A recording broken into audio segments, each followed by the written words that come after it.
Back in 2000, which is when our program was already going for a decade, and we were achieving pretty significant reductions in waste and savings in costs of disposal, things like that. We felt as if we weren't making as great an impact as we could, say, at that time, 40 residence halls.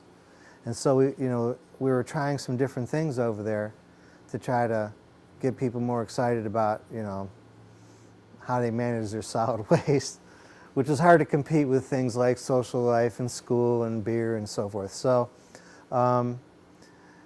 after limited success in trying some things, walking away sort of dejectedly from a not well-attended event that we did on East Green, I thought of the idea of contacting my counterparts at Miami and seeing if a competition is something we should try.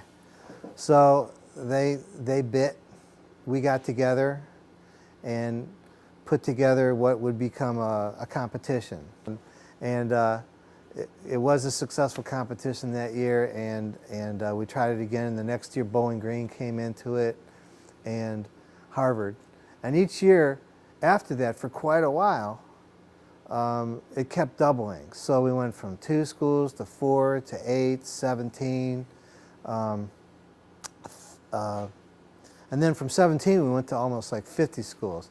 And that was the year the 19 schools that had been involved with it over the course of time were recognized by the National Recycling Coalition, which is a 4,500 member recycling association in the country, as best innovation for that year. So that's when it got the attention of the US EPA, because it was the college demographic, you might call it, is one group that they hadn't had a lot of success in working with. So they joined forces with us and provided a lot of services. Like, for one thing, they were sort of acting like the NCAA, the neutral third party, doing the number smithing. They did a website for it, and they were provided a listserv in ways where colleges can talk with each other and communicate with each other and help promote it. So they spent they gave us like $80,000 worth of services and in-kind services.